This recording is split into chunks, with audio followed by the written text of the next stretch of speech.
12 রাজনৈতিক দলের সঙ্গে রোববার ইসির সংলাপ। ঢাকা সহ 14 জেলার ডিসির রদবদল, 4 বিভাগীয় কমিশনার বদলি। চাঁদপুর লক্ষ্মীপুরে 32,000 হেক্টর জমির সেচ পাম্প বিকল। দিশেহারা কৃষক, অনুমোদন পেলে সমাধানে আশ্বাস পানি উন্নয়ন বোর্ডের। পর্যটক খরায় সেন্ট মার্টিন, 1 সপ্তাহে ছাড়েনি কোনো জাহাজ। ব্যবসা বাণিজ্য মন্দাভাব, বিধি নিষেধ শিথিলের দাবি দ্বীপবাসী। এবং রাজধানীতে কমতির দিকে সবজির দাম, বাড়ছে পেঁয়াজের ঝাঁজ, কিছুটা কমেছে মোটা চাল ডিমের দাম।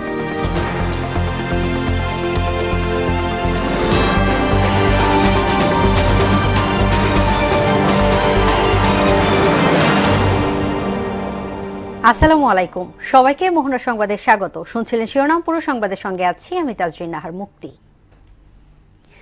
জাতীয় সংসদ নির্বাচন উপলক্ষে আরও 12 রাজনৈতিক দলের প্রতিনিধিদের সঙ্গে রোববার সংলাপে বসবে নির্বাচন কমিশন। রাজধানীর আগারগাঁওয়ে নির্বাচন ভবনের সম্মেলনে কক্ষে প্রধান নির্বাচন কমিশনার এএমএম নাসির উদ্দিনের সভাপতিত্বে এই সংলাপ অনুষ্ঠিত হবে। এদিকে জাতীয় নির্বাচন সামনে রেখে চতুর্থবারের মতো ঢাকা সহ আরও 14 জেলায় নতুন জেলা প্রশাসক নিয়োগ দেওয়া হয়েছে। বৃহস্পতিবার দ্বিতীয় দফায় এসব জেলায় ডিসিদের রদবদল করে প্রজ্ঞাপন জারি করে জনপ্রশাসন মন্ত্রণালয়। এর আগে এদিনই সন্ধ্যার পর 9 জেলায় নতুন জেলা প্রশাসক নিয়োগ দিয়ে প্রজ্ঞাপন জারি করা হয়েছিল। অন্যদিকে দেশের 4 বিভাগীয় কমিশনার পদে পরিবর্তন এনেছে সরকার। খুলনা, রাজশাহী, বরিশাল ও ময়মনসিংহ বিভাগে নতুন বিভাগীয় কমিশনার নিয়োগ দেওয়া হয়েছে। জাতীয় নির্বাচন এবং গণভোট একই দিনে অনুষ্ঠিত হবে বলে জানিয়েছে প্রধান উপদেষ্টা প্রফেসর মোহাম্মদ ইউনূস। বৃহস্পতিবার দুপুরে জাতীয় উদ্দেশ্যে দেয়া ভাষণে তিনি বলেন, দ্বিকক্ষ বিশিষ্ট সংসদ নির্বাচনকালীন তত্ত্বাবধায়ক সরকার সহ 4 বিষয়ে হবে গণভোট। সেখানে হ্যাঁ সূচক জয়ী হলে আগামী সংসদে নির্বাচিত প্রতিনিধিদের নিয়ে একটি সংবিধান সংস্কার পরিষদ গঠিত হবে। এ সময় সংবিধানে জুলাই সনদ অন্তর্ভুক্তি করা হবে বলেও জানান প্রধান উপদেষ্টা। আমরা সকল বিষয় বিবেচনা করে সিদ্ধান্ত নিয়েছি যে আগামী জাতীয় সংসদ নির্বাচনের দিনেই গণভোটের আয়োজন করা হবে। অর্থাৎ জাতীয় নির্বাচনের মতো গণভোটও ফেব্রুয়ারির প্রথমার্ধে একই দিনে অনুষ্ঠিত হবে। ফেব্রুয়ারির প্রথমার্ধে নির্বাচন এবং একই দিনে গণভোটের ঘোষণা দেওয়ার প্রধান উপদেষ্টাকে বিএনপির ভারপ্রাপ্ত চেয়ারম্যান তারেক রহমানের পক্ষ থেকে ধন্যবাদ জানানো হয়েছে। বৃহস্পতিবার রাতে গুলশানে চেয়ারপারসন কার্যালয়ে স্থায়ী কমিটির জরুরি বৈঠকে শেষে বিএনপি মহাসচিব এই কথা বলেন। এ সময় তিনি ঐক্যমত্যের ভিত্তিতে স্বাক্ষরিত জুলাই সনদের উপর জনগণের সম্মতি গ্রহণের জন্য গণভোট এবং দ্রুত জাতীয় সংসদ নির্বাচন আয়োজনে সরকার ও নির্বাচন কমিশনের প্রতি আহ্বান জানান। আগামী ফেব্রুয়ারি মাসের প্রথমার্ধে জাতীয় সংসদ নির্বাচনের ঘোষণা পুনর্ব্যক্ত করায় এবং সংসদ নির্বাচনের দিন গণভোট অনুষ্ঠানের ঘোষণা দেয় বিএনপির ভারপ্রাপ্ত চেয়ারম্যান জনাব তারেক রহমানের সভাপতিত্বে অনুষ্ঠিত বাংলাদেশ জাতীয়তাবাদী দল বিএনপির জাতীয় স্থায়ী কমিটির সভায় তাকে ধন্যবাদ জানানো হয়।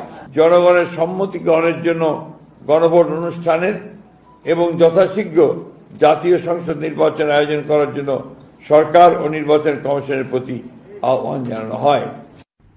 প্রধান উপদেষ্টা ডক্টর মোহাম্মদ ইউনূসের ভাষণে জনগণের আকাঙ্ক্ষা পূরণ হয়নি বলে জানিয়েছেন জামাতে ইসলামী সেক্রেটারি জেনারেল অধ্যাপক মিয়া গোলাম পরোয়ার। বৃহস্পতিবার বিকেলে রাজধানীর দলীয় কার্যালয়ে আয়োজিত সংবাদ সম্মেলনে জাতির উদ্দেশ্যে দেয়া প্রধান উপদেষ্টা ভাষণের তাৎক্ষণিক প্রক্রিয়ায় এই তথ্য জানান তিনি। বলেন, জনগণের দাবি ও অভিপ্রায় উপেক্ষা করে প্রধান উপদেষ্টা একই দিনে নির্বাচন ও গণভোটের নির্দেশ দিয়েছেন। একই দিন নির্বাচন ও গণভোট হলে সংকট তৈরি হবে বলেও আশঙ্কা জানান এই জামাত নেতা। একই দিনে জাতীয় নির্বাচন এবং গণভোটের ঘোষণা দিয়েছেন। বাংলাদেশ জামাত ইসলামীর পক্ষ থেকে খুবই পরিষ্কার করে বলতে চাই যে প্রধান উপদেষ্টার একই দিনে গণভোট এবং জাতীয় নির্বাচনের ঘোষণায় জনগণের আকাঙ্ক্ষা পূর্ণ হয়নি। জুলাই আন্দোলনে সংগঠিত মানবতা বিরোধী অপরাধের ঘটনায় হাসিনা কামাল সহ 3 আসামির বিরুদ্ধে করা মামলার রায় ঘোষণা হবে সোমবার। বিচারপতি গোলাম মুর্তুজা মজুমদারের নেতৃত্বাধীন 3 সদস্যের ট্রাইব্যুনাল বৃহস্পতিবার এই রায়ের দিন ধার্য করেন। এদিকে রায়ের সর্বোচ্চ শাস্তি প্রত্যাশা করছেন চিফ প্রসিকিউটর তাজুল ইসলাম। তবে আসামিরা খালাস পাবেন বলে আশা করছেন রাষ্ট্রনিযুক্ত আসামি পক্ষের আইনজীবী আমির হোসেন।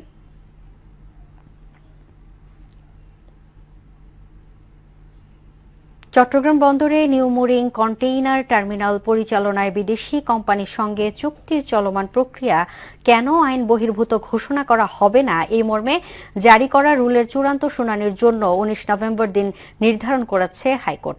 বৃহস্পতিবার বিচারপতি ফাতেমা নজিব ও বিচারপতি ফাতেমা আনোয়ারের হাইকোর্ট বেঞ্চ এই দিন ধার্য করেন। একই সঙ্গে চট্টগ্রাম বন্দরের new mooring container terminal rule শুনানি শেষ না হওয়া পর্যন্ত বিদেশিদের কাছে হস্তান্তর করা হবে না বলেও আদালতকে আশ্বস্ত করেছেন অ্যাটর্নি জেনারেল মোহাম্মদ আসাদুজ্জামান। চাঁদপুর ও লক্ষ্মীপুর জেলার 6 উপজেলায় 32,000 হেক্টর জমির সেচ প্রকল্পের পাম্প বিকল থাকায় দুশ্চিন্তায় কৃষক। চলতি ইরি বড় মৌসুমে সেচের পানি না পেলে ক্ষতির মুখে পড়বেন তারা। পাম্প পুনঃস্থাপন সহ সংস্কার প্রকল্প অনুমোদন পেলে সমস্যা সমাধানের কথা জানায় পানি উন্নয়ন বোর্ড। রফিকুল ইসলামের প্রতিবেদন জানাচ্ছেন তাসিন তারিন।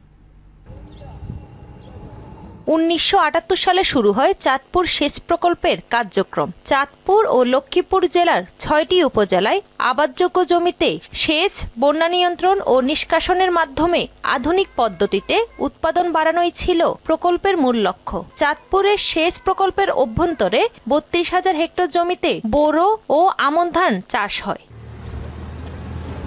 46 বছরের পুরাতন হওয়ায় পাম্পগুলো কার্যকারিতা ও কর্মদক্ষতা উভয় কমে গেছে। বর্তমানে 6টি পাম্পের মধ্যে সচল রয়েছে 3টি। ফলে কয়েক হাজার হেক্টর জমির চাষাবাদ নিয়ে দেখা দিয়েছে সংখ্যা। ক্ষেত গৃহস্থী করতে পারি না, আবার হুদিন সিজনে পানি নিলে ক্ষেত গৃহস্থী করতে পারি না।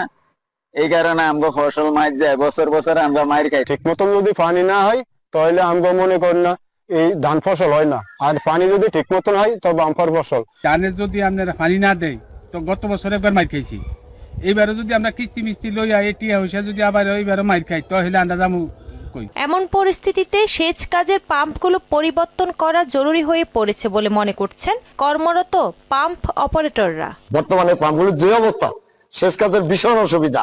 একটা পেয়ারিং গেলে মনে করেন সবগুলি পেয়ারিং চলে যায়। সরকারের কাছে আবেদন করতেছি, আমাদের এই প্রজেক্ট চলতে হইলে, কৃষক বাঁচাইতে হইলে আমাদের নতুন পাম্পের দরকার।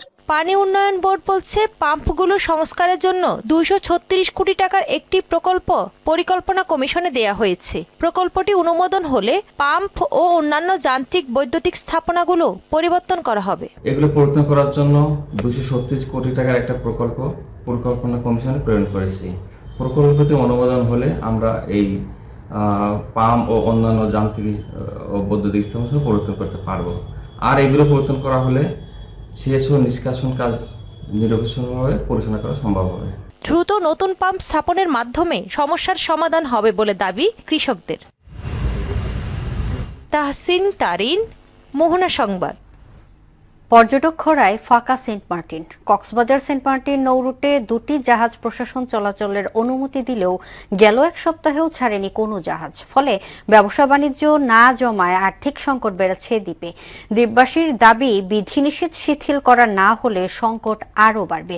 আফসার কবির আকাশের প্রতিবেদন জানাচ্ছেন আফরিন পপি। পর্যটক খরায় চিরচেনা সেন্ট মার্টিন যেন নতুন রূপে।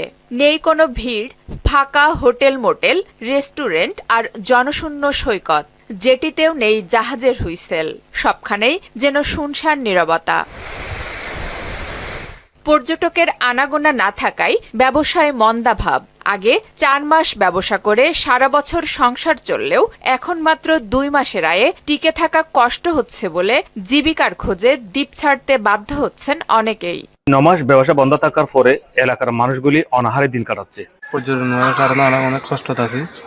এই কষ্টের কারণে আর এখন বাড়ানো কিছু না, আর প্রতিদিন চার্জ বিল দিয়ে করতে 300 টাকা 400 টাকার মতন। আমাদের দ্বীপ থেকে 200+ ছেলেরা বাইরে পড়ালেখা করে, আজকে তাদের এই খরচের টাকা না দেওয়ার কারণে, তাদের ইনকাম সোর্স না থাকার কারণে তারা ক্লাস করতে যেতে পারতেছে না। অনেক ছেলেমেয়ে আছে পরীক্ষায় অ্যাটেন্ড করতে পারে নাই।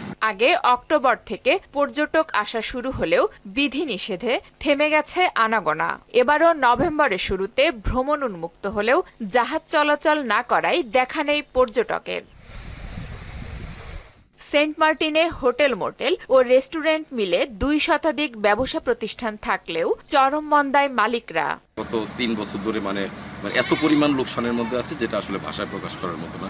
এখন কোনো জায়গায় গেলেও আমরা আসলে এই ব্যাপারটা নিয়ে সাপোর্ট পাই না। পর্যটক না আসাতে আমাদের রিসোর্টগুলো বন্ধ, আর যার কারণে আমরা স্টাফদের কোনো ধরনের বেতন দিতে খুব হিমশিম পাচ্ছি। এই দ্বীপের মধ্যে আর আছি খুব কষ্টর বিনিময়ে। আর যে নাকি মনে করো আগে আলসাস করে খাইতাম, এখন এবার তো বাতে গিয়ে গই।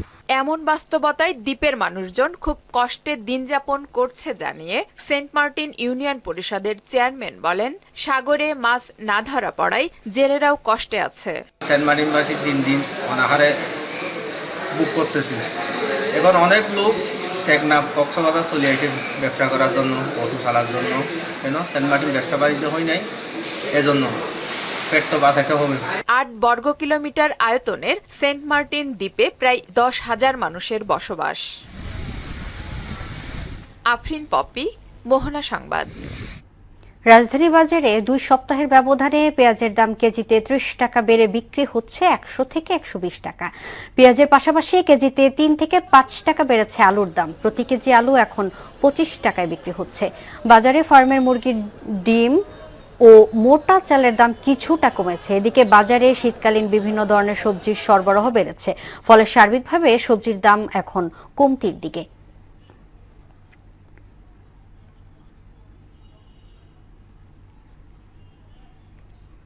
দর্শক, এ নিয়ে আরো জানাতে মিরপুর 1 নম্বর কাঁচা বাজার থেকে যুক্ত হচ্ছেন সহকর্মী উষা ফেরদৌস। উষা, নিত্যপণ্যের দাম নিয়ে রাজধানী বাজারের সার্বিক পরিস্থিতি কেমন দেখছেন, বিস্তারিত জানাবেন।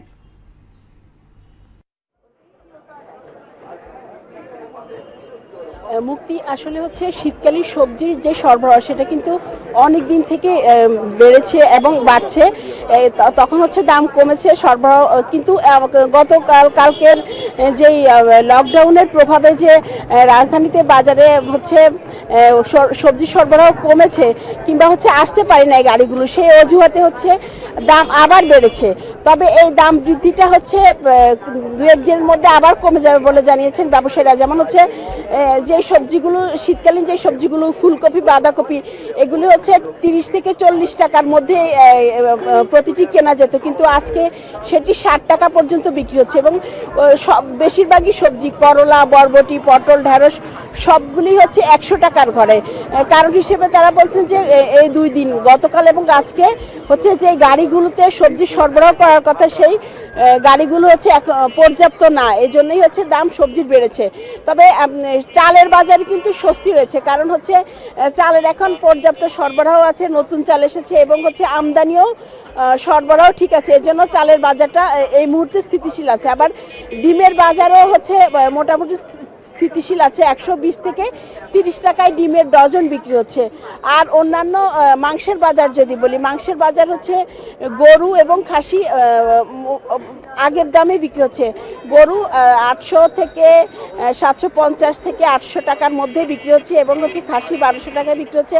তবে ব্রয়লার মুরগির দামে উঠানামা করে, যদি সরবরাহ বাড়ে তাহলে সেক্ষেত্রে 10-20 টাকা হচ্ছে কমে যায়, আবার সরবরাহ যদি ঘাটতি থাকে তাহলে সেখানে হচ্ছে আবার 10 টাকা 15 টাকা বেড়ে যায়। যেমন হচ্ছে বর্তমানে ব্রয়লার মুরগি 160 থেকে 70 কিংবা কোথাও কোথাও 175 টাকা বিক্রি হচ্ছে। তো হচ্ছে আর যেই সার্বিক যে বাজার পরিস্থিতি, সেখানে হচ্ছে আসলে ভোক্তার স্বস্তি খুব একটি নেই, কারণ হচ্ছে তারা মনে করছেন যে বাজারের যে এই পরিস্থিতি, এটি হচ্ছে মনিটরিং করা খুবই জরুরি। কারণ কোনো একটি অজুহাতেই হচ্ছে যে কোনো পণ্যের দাম বেড়ে যায় হঠাৎ করে, এটা কখনো তারা হচ্ছে নিতে পারে না, কারণ হচ্ছে মানুষের আয় কিন্তু সীমিতই থেকে যায় এবং হচ্ছে এই সীমিত আয়ের মধ্যে তারা বাজারে এসে যখন দেখে যে হঠাৎ করেই হচ্ছে যে পণ্যগুলো হচ্ছে নিত্য পণ্য সেগুলি বেড়ে যায়, তাহলে তারা হচ্ছে সেই ক্ষেত্রে নাজেহাল হতে হয়। কারণ হচ্ছে সবজির দাম 2-3 দিন আগেও নিম্ন আয় কিংবা সাধারণ মানুষের মোটামুটি নাগালে আসা শুরু করেছে, কিন্তু হঠাৎ করে এই দাম বাড়াটা হচ্ছে তারা আসলে স্বাভাবিকভাবে নিতে পারে না। আর হচ্ছে যে মধ্যস্বত্বভোগীর যেই দৌরাত্ম্য সেটি হচ্ছে বন্ধ করার দাবি জানিয়েছেন ভোক্তারা। সব মিলিয়ে বাজার মনিটরিং হচ্ছে জোরদার করার দাবি ভোক্তার। তো মুক্তি এই ছিল বাজার থেকে আমার কাছে সর্বশেষ। ধন্যবাদ উষা আপনাকে। এবার সারা দেশে অনুষ্ঠিত সভা সমাবেশ নিয়ে প্রতিনিধিদের তথ্যচিত্রে দেখুন ডেস্ক রিপোর্ট। বিশ্ব ডায়াবেটিস দিবস উপলক্ষে ময়মনসিংহ মেডিকেল কলেজ ও হাসপাতালে র্যালি ও সমাবেশ অনুষ্ঠিত হয়েছে। জয়পুরহাটের পাঁচবিবি উপজেলার স্বাস্থ্য কমপ্লেক্সের উদ্যোগে 15 বছরের নিচে শিশু কিশোরদের জন্য টাইফয়েড টিকা ক্যাম্প অনুষ্ঠিত হয়েছে। সিরাজগঞ্জ সরকারি কলেজের শিক্ষক শিক্ষার্থীদের সাথে রাষ্ট্র কাঠামো মেরামতের 31 দফা বাস্তবায়ন নিয়ে মতবিনিময় সভা অনুষ্ঠিত হয়েছে। ময়মনসিংহ সদর আসনে বিএনপির 31 দফা সাধারণ মানুষের কাছে পৌঁছে দিতে লিফলেট বিতরণ করেছেন দক্ষিণ জেলা বিএনপি। রাঙ্গামাটিতে দরিদ্রদের জন্য কর্মসংস্থান কর্মসূচি ইজিপিপি নির্দেশিকার ডেসিমিনেশন ওয়ার্কশপ অনুষ্ঠিত হয়েছে। নারায়ণগঞ্জে বিশ্ব ডায়াবেটিস দিবস উপলক্ষে র্যালি ও ফ্রি মেডিকেল কর্মসূচিতে অংশ নেন জেলা সিভিল সার্জন সহ ব্র্যাক স্বাস্থ্য সেবার কর্মীরা। বান্দরবানে বিশ্ব ডায়াবেটিস দিবস উপলক্ষে স্থানীয় সাংবাদিকদের নিয়ে প্রেস কনফারেন্স অনুষ্ঠিত হয়েছে। খাগড়াছড়ি ক্যান্টনমেন্ট পাবলিক স্কুল ও কলেজের বার্ষিক বিজ্ঞান মেলা অনুষ্ঠিত হয়েছে। দিনাজপুরের চিরির বন্দরে ক্ষুদ্র নৃগোষ্ঠীর সুফলভোগীদের মাঝে ছাগল ও ছাগলের জন্য ফ্লোর ম্যাট বিতরণ করা হয়েছে। দিনাজপুরের গুড নেইবার্স বাংলাদেশ বোচাগঞ্জ ও বীরগঞ্জ কমিউনিটি ডেভেলপমেন্ট প্রজেক্টের যৌথ উদ্যোগে ওয়ার্ড মাস্টার প্রতিযোগিতা 2025 অনুষ্ঠিত হয়েছে। কেরানীগঞ্জে মহিলা ডিগ্রি কলেজের মাঠে নবীনবরণ অনুষ্ঠান অনুষ্ঠিত হয়েছে। টাঙ্গাইল সদর উপজেলার 13টি স্কুলে একযোগে প্লেগ্রাউন্ড উদ্বোধন করা হয়েছে। টাঙ্গাইলের রিকশা শ্রমিকদের সঙ্গে বিএনপির মনোনয়ন প্রত্যাশী ফরহাদ ইকবাল মতবিনিময় সভা করেছেন। বরগুনার পাথরঘাটায় আবাসনে নিরাপদ পানি সংকট সহ বিভিন্ন নাগরিক সমস্যা নিরসনে গণশুনানি অনুষ্ঠিত হয়েছে। ময়মনসিংহের ভালুকায় রাষ্ট্র কাঠামো মেরামতের 31 দফা বাস্তবায়নের লক্ষ্যে শাড়ি ও লুঙ্গি বিতরণ করেন 3 নং ভরাডোবা ইউনিয়ন। ত্রয়োদশ জাতীয় সংসদ নির্বাচনে দিনাজপুর সদর 3 আসনের বিএনপি চেয়ারপারসন বেগম খালেদা জিয়া মনোনয়ন পাওয়ায় সাংবাদিক ও সুধীজনদের সাথে মতবিনিময় করেছেন বিএনপির স্থায়ী কমিটির সদস্য AZM জাহিদ হোসেন। মাহমুদ আক্তার, মোহনা সংবাদ। দিনাজপুরে আগাম আলু চাষে ব্যস্ত সময় পার করছেন কৃষকরা। গত কয়েক বছরে দাম না পেলেও এবার ভালো লাভের স্বপ্ন দেখছেন চাষিরা। আর আলু চাষে কৃষকদের সব ধরনের পরামর্শ দিচ্ছে স্থানীয় কৃষি অফিস। সুবল রায়ের প্রতিবেদন জানাচ্ছেন মাহমুদ আক্তার। গেল কয়েক বছরে আলুর সংকট দেখা দেওয়া সহ দাম বাড়ায় দিনাজপুরের চাষিরা ঝুঁকছেন আলু চাষে। আগাম সানশাইন, এলিয়েট ও 007 জাতের আলু চাষ লাভের আশা করছেন কৃষকরা। গেল কয়েক বছর আলু আবাদ ও মজুত করে বিপুল পরিমাণ লোকসান গুনতে হয়েছিল দিনাজপুরের কৃষকদের। তবে এবছর লোকসান কাটাতে আলু চাষে আগ্রহ বাড়ছে চাষিদের। আমরা আগাম আলু লাগাইছি 1 একর মাটি 7, এটা হলো আপনার 70 দিনে উঠবে। আশা করি ফলন গতবার ভালোই ছিল, এবার ভালো হবে, তবে একটু ক্ষতিগ্রস্ত আর কি মেঘ বৃষ্টির কারণে। 7 জাতের আলু, এটা আগুর জাতের আর কি, 70-75 দিনে উঠে যাবে। আবার এটা কাটে ভুট্টা লাগা যায়। মোটামুটি ভালো হয়েছে, আলুটা মনে করি মাসখানেকের ভিতরে উঠবে, বাজারে আসবে। জেলায় এবছর প্রায় 8,500 হেক্টর জমিতে আলু উৎপাদনের লক্ষ্যমাত্রা নির্ধারণ করা হয়েছে, যা নিয়ে উপজেলা কৃষি কর্মকর্তা বললেন এবছর কৃষকরা আলুর ভালো দাম পাবে। আমাদের এবছরে আলু উৎপাদনের লক্ষ্যমাত্রা নির্ধারণ করা হয়েছে 8,344 হেক্টর জমিতে এবং উৎপাদন লক্ষ্যমাত্রা ঠিক করা হয়েছে 21,820 মেট্রিক টন। এ পর্যন্ত আমাদের প্রায় 738 হেক্টর জমিতে আমরা প্রায় কৃষক আগাম আলু চাষ করেছে। কৃষক খুব ভালো একটা দাম পাবে বলে আশাবাদ ব্যক্ত করছি। আলু চাষের লোকসান কাটাতে সব ধরনের পরামর্শ দিবে সংশ্লিষ্ট বিভাগ, এমনটাই আশা দিনাজপুরের কৃষকদের। মাহমুদা আক্তার, মোহনা সংবাদ। আন্তর্জাতিক প্রসঙ্গ।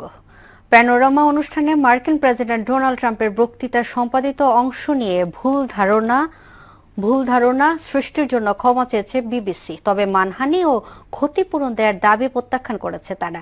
ট্রাম্পের দাবি প্রামাণ্যচিত্রে তার ভাষণের দুটি আলাদা অংশ একসাথে মিশিয়ে দর্শকদের বিভ্রান্ত করা হয়েছে, যা দেখে মনে হয় 2021 সালে ট্রাম্প তার নির্বাচনী পরাজয়ের পর মার্কিন ক্যাপিটাল আক্রমণ করার জন্য জনগণকে স্পষ্টভাবে আহ্বান জানাচ্ছিলেন। বিতর্কের পর BBC chairman Samir Shah white হাউসে চিঠি পাঠিয়ে ট্রাম্পের কাছে দুঃখ প্রকাশ করেন এবং জানান তথ্যচিত্রটি আর কোনো প্ল্যাটফর্মে সম্প্রচার করা হবে না। এর আগে ট্রাম্পের আইনজীবীরা প্রামাণ্যচিত্রটিকে মিথ্যা ও মানহানিকর দাবি করে $1 বিলিয়ন মামলার হুমকি দেন। দর্শক, এই পর্যায়ে জানিয়ে দিচ্ছি আজকের সংবাদপত্রের গুরুত্বপূর্ণ শিরোনাম।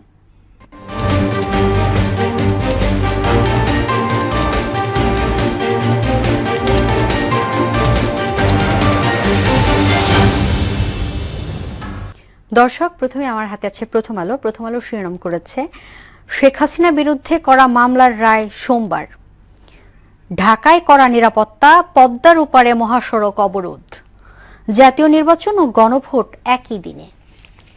এবার দৈনিক ইত্তেফাক শিরোনাম করেছে গণভোট ও সংসদ নির্বাচন একই দিনে, ভোট ফেব্রুয়ারির প্রথমার্ধে। ঢাকার বাইরে গাড়িতে আগুন, সড়ক অবরোধ। শেখ হাসিনার মানবতা বিরোধী অপরাধের রায় সোমবার।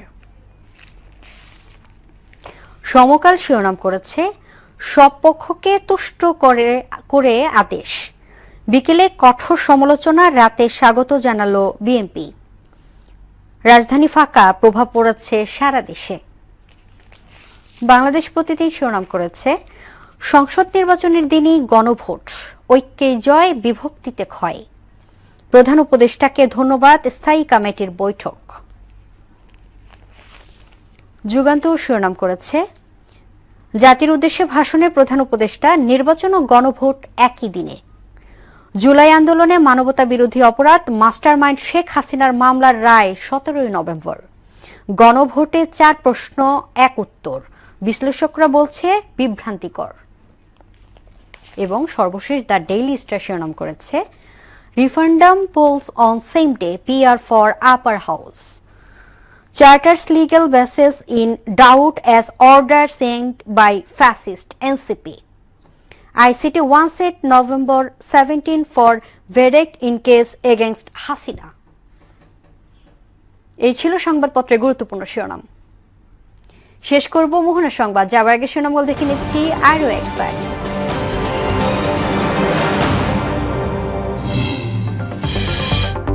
বারো রাজনৈতিক দলের সঙ্গে রোববার ইসির সংলাপ, ঢাকা সহ 14 জেলার ডিসি রদবদল, 4 বিভাগীয় কমিশনার বদলি।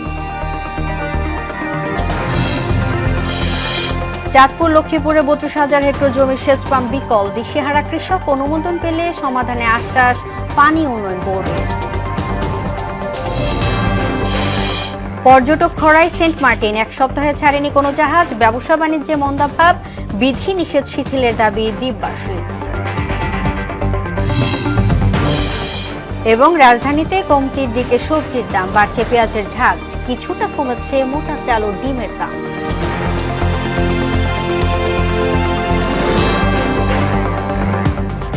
এই ছিল মোহনা সংবাদে। পরবর্তী সংবাদ দুপুর 1টায়। এর আগে সকাল 11টায় দেখবেন সংবাদ 1 নজরে। মোহনার সবশেষ খবর জানতে ভিজিট করুন www.mohana.tv। সংবাদ দেখতে পারেন ফেসবুক ও ইউটিউবে। এতক্ষণ সঙ্গে থাকার জন্য ধন্যবাদ।